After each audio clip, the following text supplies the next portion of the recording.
"I'm dirty," the black woman whispered, her voice cutting through the saloon's raucous laughter like a blade through silk. And when the worn cloth slipped from her trembling fingers to reveal elegant script beneath, the bearded mountain man's blood ran cold.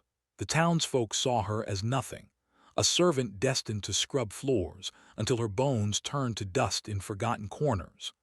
But the mountain man recognized that letterhead, knew what those official seals meant in a territory where land was power and power was everything.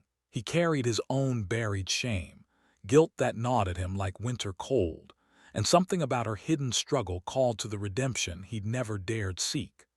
What she concealed could reshape their world or destroy them both, because the mayor who'd built his fortune on lies wouldn't hesitate to crush anyone threatening his empire. Would two broken souls find the courage to expose a truth that could save her inheritance? Or would their alliance crumble under the weight of a town's hatred? The floorboards of Murphy's saloon creaked under Adeline Rose's worn boots as she navigated between tables heavy with whiskey glasses and tobacco spit. The afternoon crowd barely noticed her presence. She moved like a shadow, collecting empty bottles and wiping down surfaces stained with years of frontier living. A patron knocked his glass to the floor without looking up from his cards. The amber liquid splashed across her already soiled apron. The men at the table erupted in laughter. "Clean that up, girl." Adeline knelt and began mopping the mess with her cloth. Her fingers trembled slightly as she worked. The laughter continued above her head like thunder she couldn't escape. From the corner booth, a bearded man watched the scene unfold. Elias Thatcher had wandered into Millbrook that morning, his surveyor's tools still packed on his horse outside. He'd spent too many years alone in the mountains, mapping territories for mining companies and avoiding the kind of civilization that bred cruelty. The way the saloon patrons dismissed the black woman stirred something uncomfortable in his chest. He'd seen plenty of injustice in frontier towns, but something about her quiet dignity caught his attention. She moved with purpose despite the humiliation, as if she carried secrets that sustained her through each degrading moment. Mayor Cornelius Blackwood pushed through the saloon doors, his silver watch chain glinting against his vest. The room's energy shifted immediately. Conversations lowered to respectful murmurs. "Gentlemen," Blackwood surveyed his domain with satisfaction. His gaze lingered on Adeline as she continued cleaning. "Good to see everyone keeping to their proper stations." The mayor's words carried weight that settled over the room like dust. Adeline's shoulders tensed, but she didn't look up from her work. Blackwood approached the bar where Murphy polished glasses with mechanical precision. "Any word from those railroad developers?" "Supposed to hear something about the Hartwell place soon," Murphy replied quietly. "Excellent, that land's been sitting empty too long. Time it served a useful purpose." Elias' attention sharpened. The Hartwell name triggered a memory he'd buried deep. His hand instinctively moved to the leather satchel beside him, where old surveyor maps and personal documents lay hidden. Adeline finished cleaning and moved toward the kitchen, her cloth bunched in her hands. As she passed near Elias' table, her grip loosened. The worn fabric slipped from her fingers and fluttered to the floor.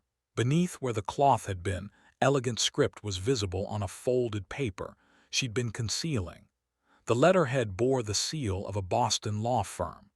Elias recognized the official formatting immediately from his years dealing with land disputes and property claims. "I'm dirty," Adeline whispered, the words barely audible but heavy with shame that went deeper than the stains on her clothes. Her blood drained from her face as she realized the letter was exposed. She quickly snatched both cloth and paper, pressing them against her chest. Her eyes met Elias for the first time. He saw intelligence there, fear, and something else that made his pulse quicken with recognition he couldn't quite place.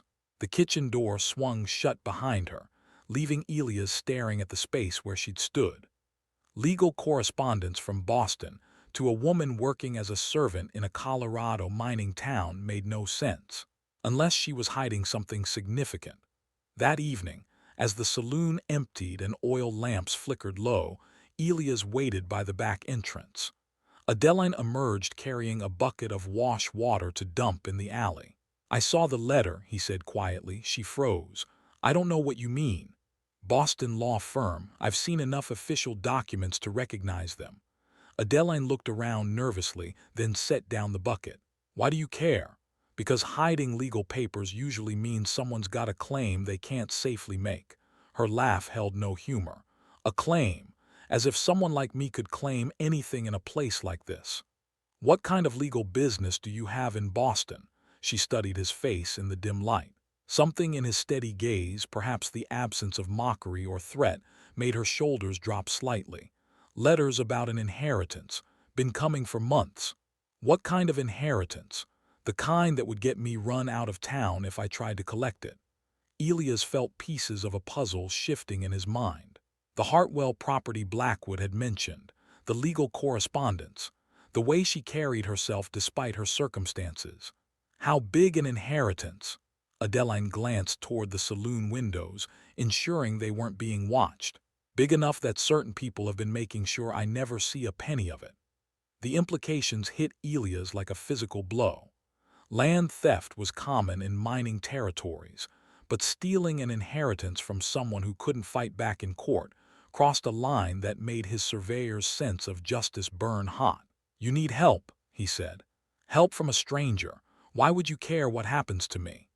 Elias couldn't explain the pull he felt toward her situation, couldn't voice the guilt that had driven him into the mountains years ago or the sense that helping her might offer redemption he'd never thought possible. "Because someone should." Adeline weighed his words against years of disappointment and betrayal. "If I trust you with this and you're lying, I lose everything." "If you don't trust someone, you've already lost everything." She picked up the bucket, started toward the kitchen, then stopped. "Meet me tomorrow after the saloon closes. And if you're planning to betray me, just walk away now." The door closed behind her, leaving Elias alone with the weight of a promise he wasn't sure he could keep. If you are enjoying this story of how hidden secrets change lives forever, don't forget to comment where you are tuning in from to show how this story can connect us across any distances, backgrounds, and hearts. Because what will happen in the next 15 minutes in Millbrook will completely change everything Adeline thought she knew about family and justice. The next evening's shadows stretched long across the alley behind Murphy's saloon. Adeline emerged from the kitchen, her day's work finally complete. Elias waited beside the wooden crates, his weathered hands clasped behind his back. She approached cautiously, the folded letter pressed against her ribs beneath her worn shawl. Trust came hard in a world that had taught her to expect betrayal at every turn. "You came back," she said. "Said I would." Adeline pulled the letter from its hiding place. The Boston law firm's seal caught the moonlight as she unfolded the official document. Elias read the elegant script by lamplight spilling from the saloon's rear window. His face changed as he absorbed the words. The inheritance claim, the property description, the name that made his blood turn cold. "Thomas Hartwell," he whispered. "You knew him?" Elias' throat tightened. The name belonged to ghosts he'd spent years trying to forget. "Tell me about your connection to him." "He found me when I was 12. Parents died of fever crossing the plains. Thomas took me in, legally adopted me, raised me like his own daughter." Her voice softened with memory. "He owned the biggest ranch in 3 counties, said I'd inherit everything when he passed." "When did he die?" 8 months ago. That's when the letters started coming from his lawyers in Boston. But Mayor Blackwood told everyone the property went to distant relatives back east. Elias felt the world shift beneath his feet.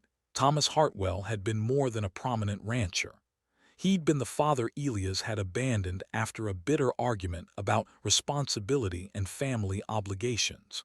The father who died while Elias sulked in mountain caves, too proud to reconcile. "The distant relative story is a lie," Elias said carefully. "How do you know?" "Because I've been tracking property records for years. No transfer documents were ever filed for Eastern relatives." Adeline's eyes widened. "Then who has been collecting the inheritance?" "Someone with enough authority to forge documents and intercept legal correspondence." The implications settled between them like stones dropping into still water. Mayor Blackwood's casual comments about the Hartwell property suddenly carried darker meaning. "He's been stealing from me," Adeline breathed, "for months, and planning to sell the land to railroad developers within days." Rage flashed across her features, quickly replaced by the careful control she'd learned through years of powerlessness. "Even if we prove it, who's going to believe the word of a black woman against the town mayor? Someone will. We just need the right evidence and the right moment. Evidence gets lost or destroyed when powerful men want it gone." Elias understood her pessimism. He'd seen corruption swallow truth in dozens of frontier towns. But something about her situation demanded action, demanded justice for wrongs that went beyond simple theft. "There's someone who might help us," he said. "Doc Henderson treated your adoptive father. He'd know the truth about the will. Henderson's a good man, but he won't risk his practice for someone like me. He might if he understood what's really at stake." They found Doc Henderson's office lit despite the late hour. The elderly physician was bent over medical texts, his white hair catching the lamplight. He looked up as they knocked, surprise creasing his weathered face. "Adeline, what brings you here so late?" She showed him the letter. Henderson's expression grew grave as he read the legal language describing her inheritance claim. "Thomas mentioned you in his final days," Henderson said quietly. "Spoke about wanting to ensure your future was secure. Then, Mayor Blackwood has been lying about the inheritance going to Eastern relatives." Henderson nodded slowly. "I witnessed Thomas sign his will. Everything went to you just like this letter says. Will you help us prove it?" The doctor hesitated. Supporting Adeline's claim meant challenging the most powerful man in town. It meant risking his reputation and livelihood for a woman society had written off as worthless. "Thomas was my friend," Henderson finally said. "He'd roll over in his grave knowing Blackwood was stealing your inheritance. Then you'll testify to what you witnessed." "Better than that. I kept copies of the original documents Thomas asked me to hold for safekeeping." Relief flooded Adeline's features.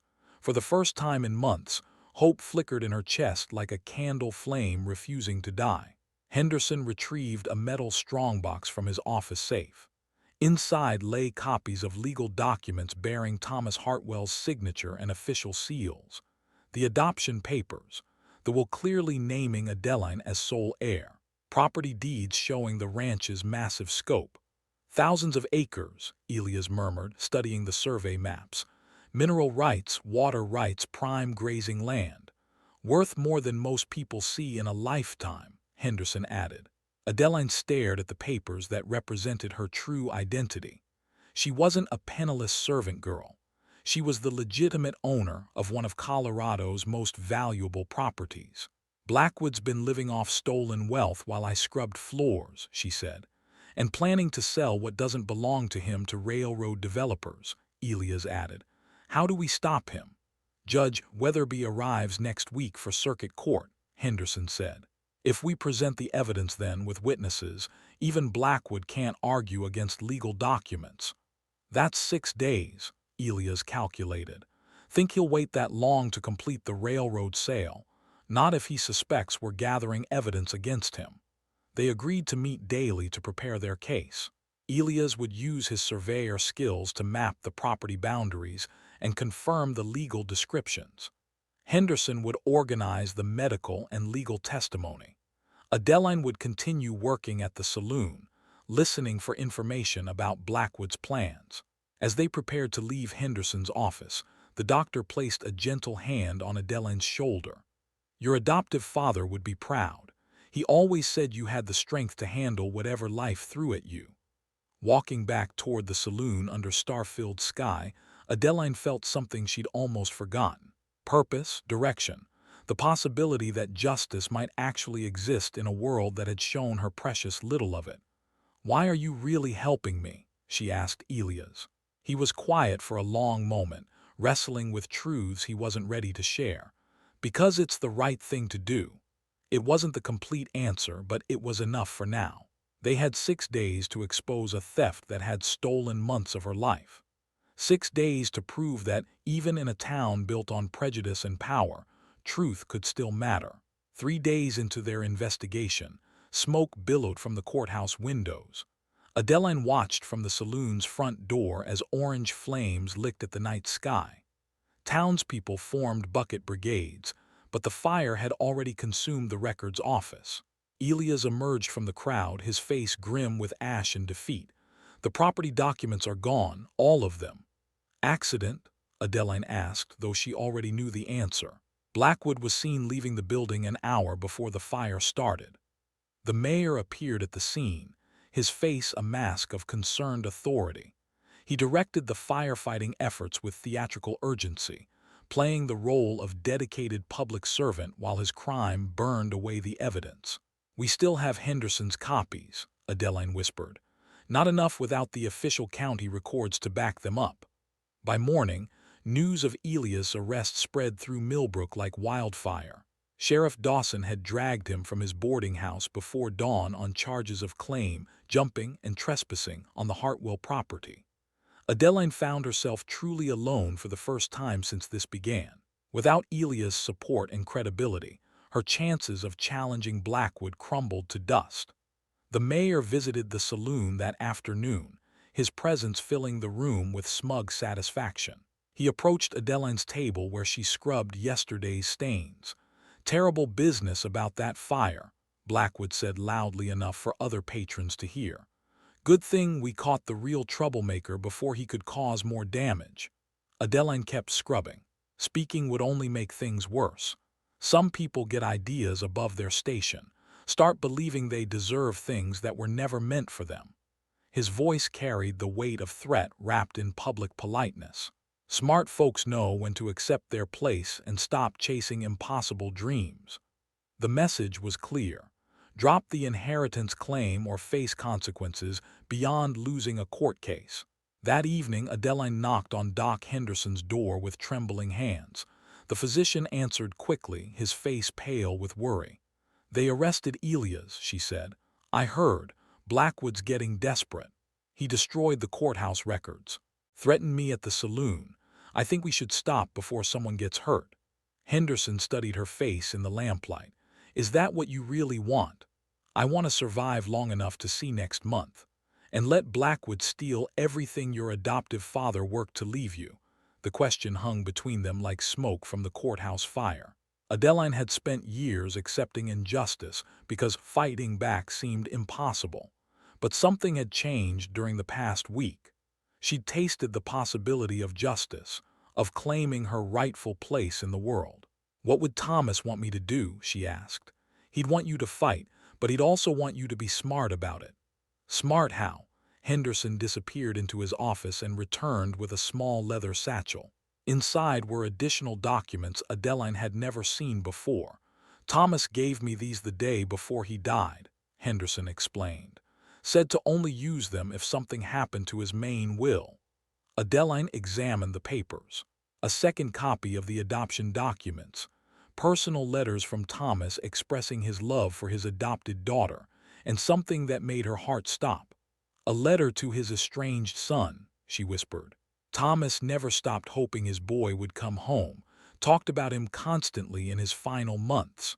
Adeline read the letter's contents. Thomas's regret over their bitter argument, his hope for reconciliation, his description of the surveyor son who'd inherited his stubborn pride and sense of justice. "Elias is Thomas's son," she breathed. "You know this man. He's the one who's been helping me, the one they arrested." Henderson's eyes widened. "Thomas's boy came back after all, and he's been fighting to restore his father's wishes without even knowing it." The pieces clicked into place like tumblers in a lock. Elias' familiarity with the Hartwell name, his immediate willingness to help her, the guilt he carried that drove him into the mountains. "We have to tell him," Adeline said. "First we have to get him out of jail." "How?" Judge Weatherby arrived early for circuit court. "I saw his carriage at the hotel an hour ago." Hope flickered in Adeline's chest. Circuit judges held authority that even mayors couldn't ignore. If they could present their case to Weatherby before Blackwood manufactured more false evidence against Elias, they might have a chance. Henderson gathered all the documents into his medical bag. "Time to make some house calls." They found Judge Weatherby reviewing case files in his hotel room. The silver-haired man listened with growing interest as Henderson explained the situation. "You're alleging the mayor has been stealing an inheritance through document fraud?" Weatherby asked. "We have proof," Henderson said, spreading the papers on the hotel room table. The judge examined each document carefully. His legal mind quickly grasped the implications of what they were showing him. "This is a substantial inheritance, worth fighting for.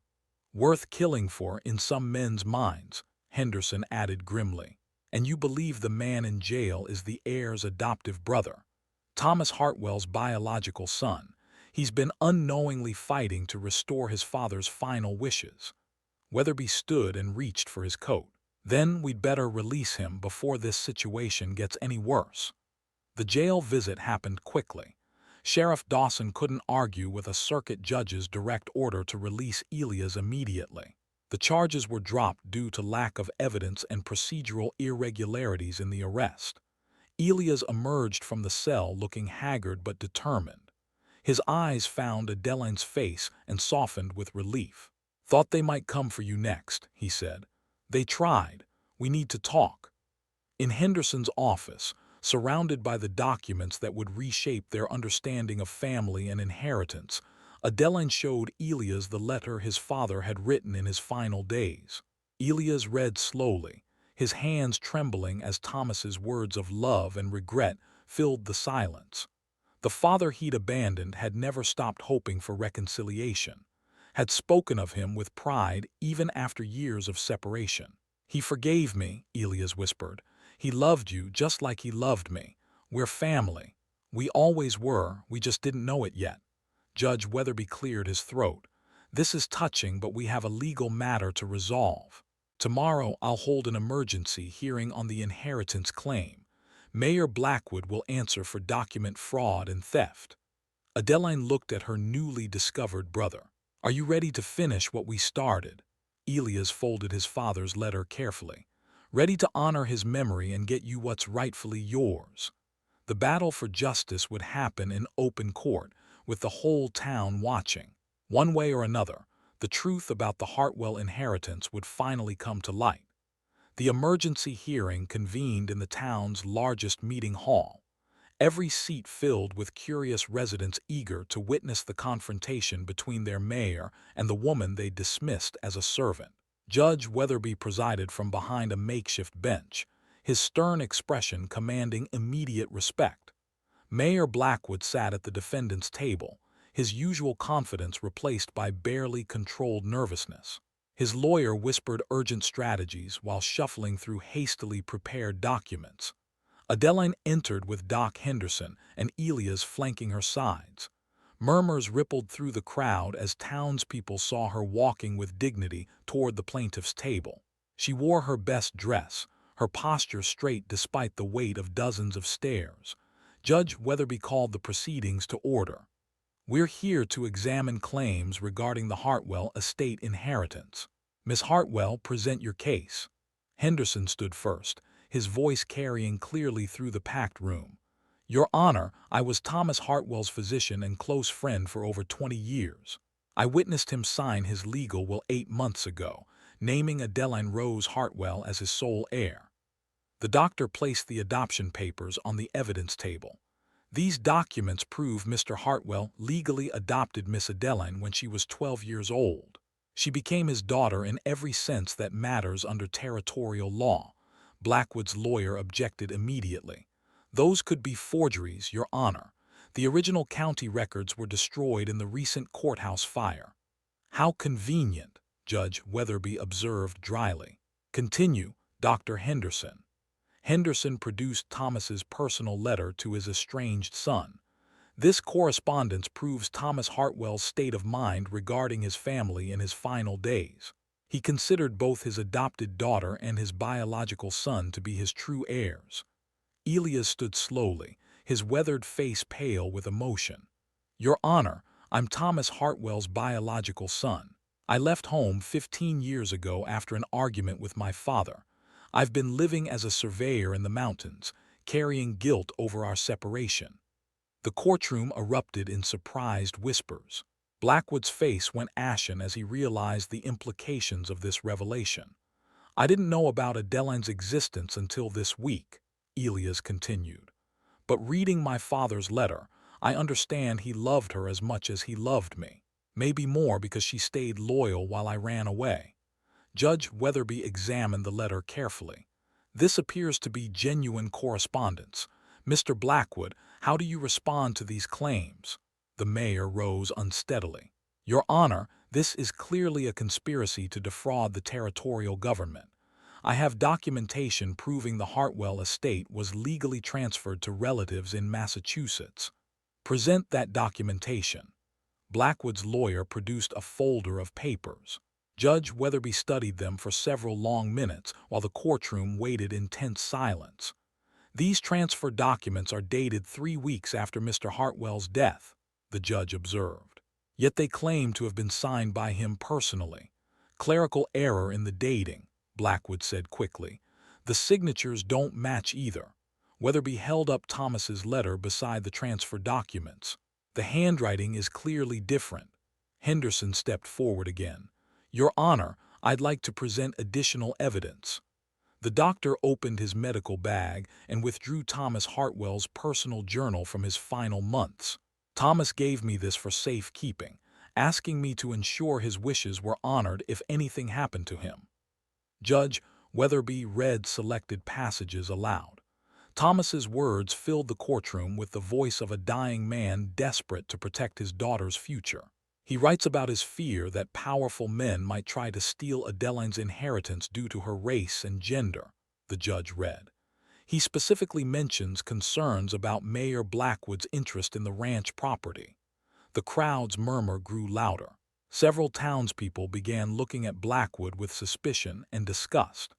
He also writes about his daily prayers that his estranged son might return someday to help protect his sister, Weatherby continued. "It appears those prayers have been answered." Blackwood's composure finally cracked. "This is ridiculous. You're taking the word of a servant girl and a mountain hermit over the elected mayor of this town." "I'm taking the word of legal documents and witness testimony," Judge Weatherby replied coldly. "Documents that appear genuine, unlike the forgeries you've presented." "Those aren't forgeries." "Then explain how a dead man signed papers 3 weeks after his burial." Blackwood had no answer. His lawyer whispered frantically in his ear, but the case was already lost. Judge Weatherby stood to deliver his ruling. "Based on the evidence presented, I find that Adeline Rose Hartwell is the legitimate heir to the entire Hartwell estate. The adoption was legal, the will is valid, and the inheritance transfer documents presented by Mayor Blackwood are obvious forgeries." The courtroom exploded in shocked conversation. Some townspeople cheered while others sat in stunned silence. "Furthermore," the judge continued, "I'm ordering the immediate arrest of Cornelius Blackwood on charges of document fraud, theft of property, and conspiracy to deprive a citizen of their legal inheritance." Sheriff Dawson approached the mayor's table with handcuffs. Blackwood's face had turned gray with the realization that his scheme was completely exposed. "The Hartwell Ranch and all associated properties, mineral rights, and financial assets are hereby restored to Miss Hartwell, effective immediately," Judge Weatherby declared. "Any sales or transfers conducted without her consent are null and void." Adeline sat motionless, overwhelmed by the magnitude of what had just happened. In less than an hour, she'd gone from powerless servant to one of the wealthiest landowners in Colorado Territory. Elias placed a gentle hand on her shoulder. "Father would be proud. We did it together, just like he wanted." Doc Henderson packed up the documents that had saved her inheritance. "Thomas always said you were stronger than you knew. Today proved him right." As Blackwood was led away in chains, many townspeople approached Adeline with awkward apologies and newfound respect. The woman they dismissed and mistreated was now their social superior in every way that frontier society measured worth. Judge Weatherby approached their table as the crowd began to disperse. "Miss Hartwell, You'll need to visit my clerk tomorrow to handle the legal paperwork transferring the properties. It's quite an extensive inheritance.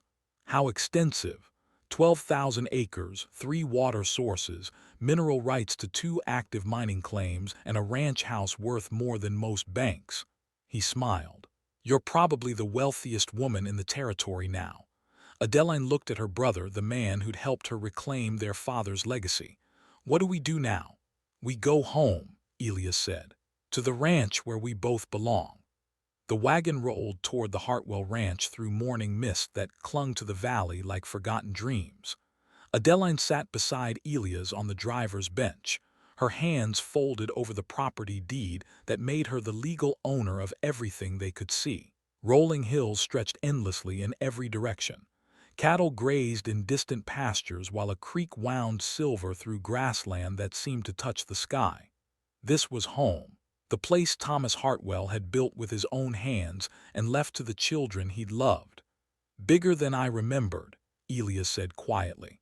The ranch house emerged from a grove of cottonwoods like something from a fairy tale. 2 stories of solid timber and stone, with a wraparound porch that invited visitors to sit and watch the sunset paint the mountains purple. Adeline climbed down from the wagon with trembling legs. 8 months of living in a cramped servant's room had made her forget what space felt like, what dignity looked like when built into the very walls of a home. The keys probably still under the 3rd porch step, Elias said. She found it exactly where he predicted. Her fingers closed around the cold metal that unlocked her future.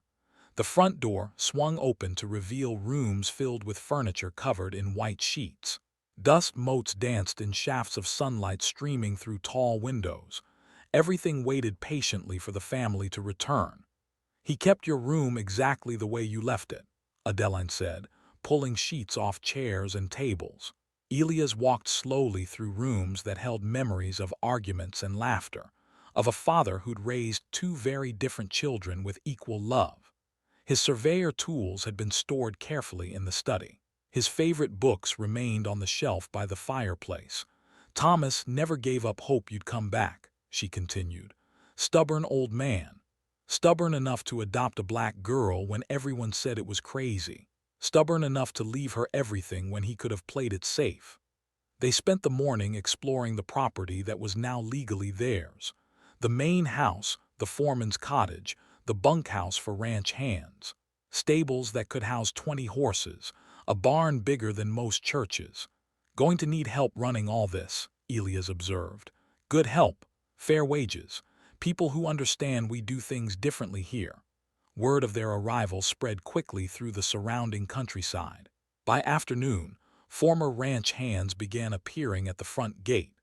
Men who'd worked for Thomas Hartwell and been turned away when Blackwood claimed the property. Miguel Santos had been the ranch foreman for 15 years. His weathered face brightened when he saw Adeline and Elias standing together on the porch. Señorita Adeline, Mr. Thomas spoke of you often, said you were his greatest pride. This is my brother Elias, Thomas's son. Miguel's eyes widened. The boy who became a surveyor. Mr. Thomas prayed every night you would return. Other workers gathered as news spread. Cowboys who'd been loyal to Thomas, the cook who'd prepared meals for the family, the stable master who'd taught Adeline to ride when she was 13. We want to offer you all your jobs back, Adeline announced. Same wages Mr. Thomas paid, plus a bonus for the months you've been out of work. Relief and gratitude filled every face. These were good people who'd suffered because Blackwood wanted to squeeze every penny of profit from stolen property. But things will be different now, she continued. We hire based on ability and character, not skin color or family name. Anyone who has a problem with that can find work elsewhere. Miguel smiled broadly. Mr. Thomas raised you right, señorita.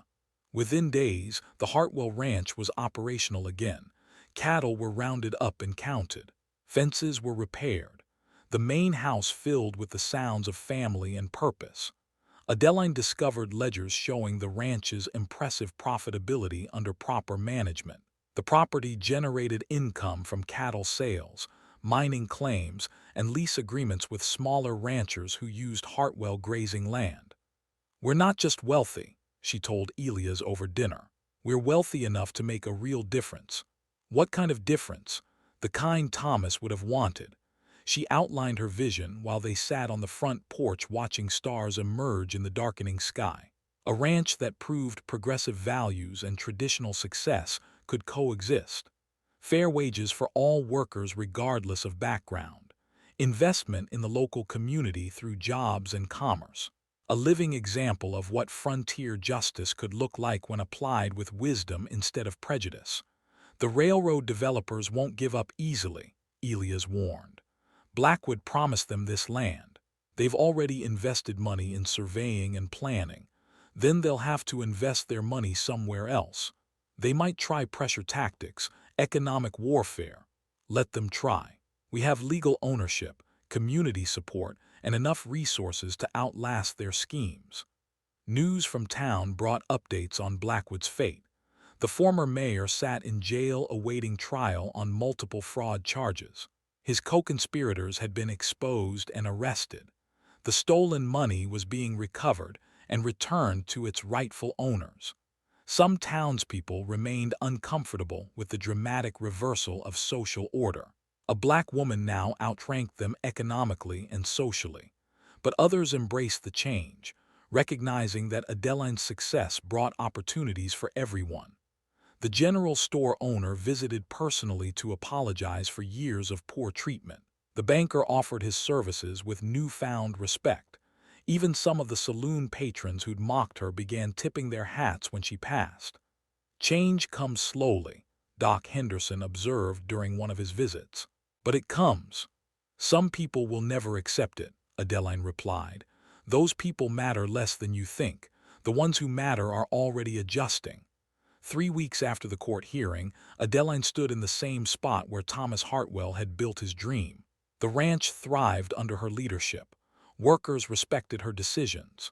The community was beginning to see her as a legitimate leader rather than an anomaly. "Think he's watching?" Elias asked, joining her on the hillside overlooking their domain. "I hope so. I want him to see that his faith wasn't misplaced. His children came home, both of us, and we're going to honor everything he worked for." The sun set behind distant mountains, painting the valley in shades of gold and crimson. Tomorrow would bring new challenges, but tonight they were exactly where they belonged. Home at last, together as family, carrying forward the legacy of a man who'd believed in justice even when the world refused to listen. 6 months later, the Hartwell Ranch had become the most prosperous operation in 3 counties. Adeline stood on her front porch watching the morning sun paint the valley gold, her coffee cup warming her hands as she surveyed the empire she'd reclaimed through courage and truth. The changes were visible everywhere. New fencing stretched across rolling pastures where prize cattle grazed on rich grass. The bunkhouse had been expanded to accommodate additional workers hired without regard to skin color or background. A schoolhouse was under construction near the main gate, its wooden frame rising like hope against the Colorado sky. Miguel Santos approached from the stable, his weekly report in hand. "The northern herd is ready for market, Señorita Adeline. Best cattle we've raised in years. Fair wages and proper care produce quality results," she replied. "The buyers from Denver are offering top dollar. Word has spread about Hartwell beef." Success had indeed followed her progressive management style. Workers who felt valued and respected gave their best effort. The ranch's reputation for quality livestock and honest dealing attracted buyers from across the territory. Elias emerged from the house carrying surveyor maps and correspondence from potential business partners. His guilt over abandoning their father had transformed into determination to honor Thomas's memory through prosperity and justice. "The mining claims are producing better than expected," he reported. "Clean extraction methods are more expensive, but the ore quality is exceptional. Father always said shortcuts cost more in the long run.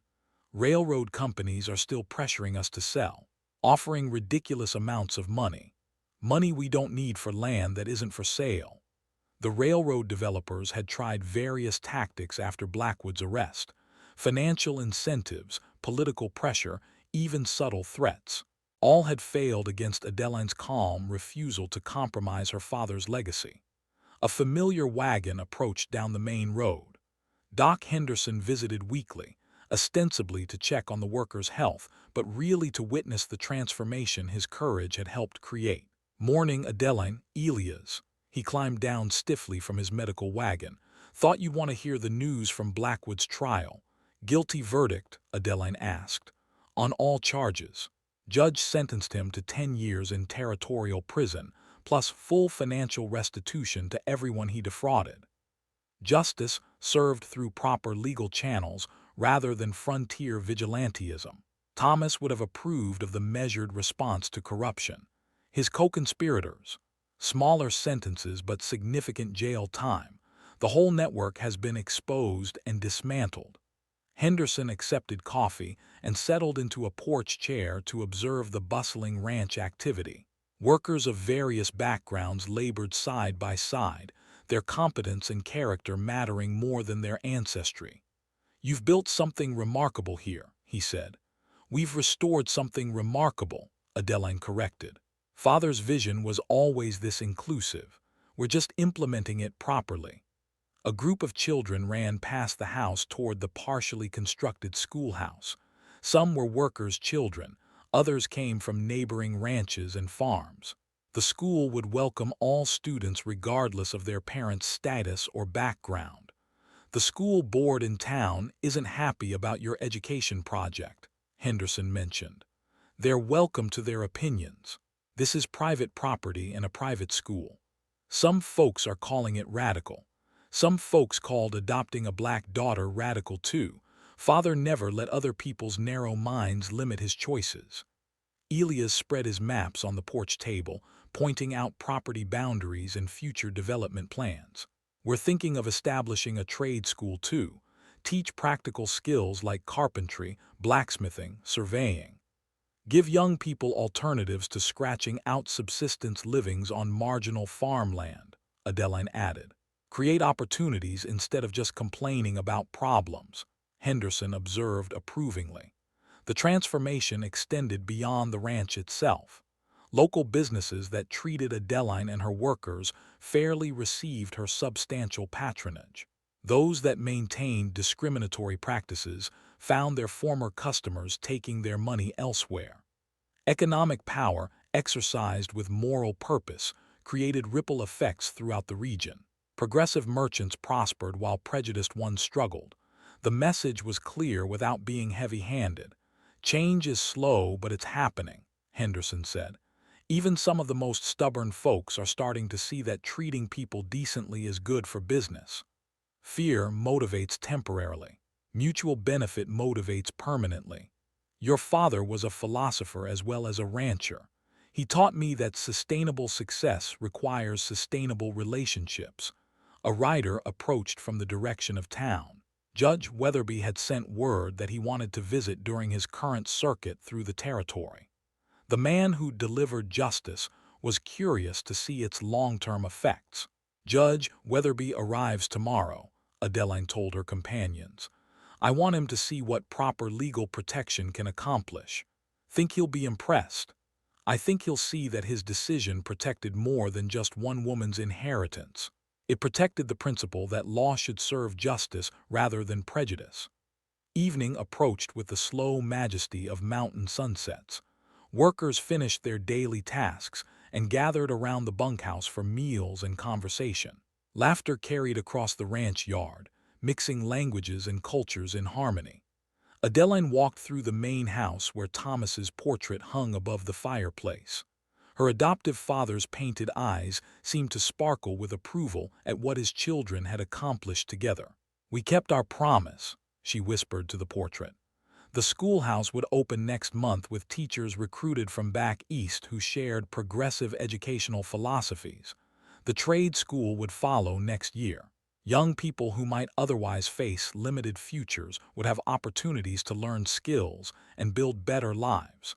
Judge Weatherby's visit confirmed what everyone could see. The Hartwell Ranch had become a model of how prosperity and justice could coexist on the frontier. Success, achieved through fair dealing rather than exploitation, created lasting value for everyone involved. Standing on her porch as stars emerged in the darkening sky, Adeline no longer whispered, "I'm dirty," in shame. Instead, she spoke clearly and confidently about plans and dreams that would extend Thomas's legacy far beyond one family's story. The woman who'd once scrubbed saloon floors now owned the finest ranch in Colorado territory. More importantly, she'd used her success to prove that dignity, fairness, and prosperity could flourish together when good people had the courage to stand for justice. Her father's faith had been vindicated. His children had found their way home, and the future stretched ahead bright with possibilities that no amount of prejudice could dim.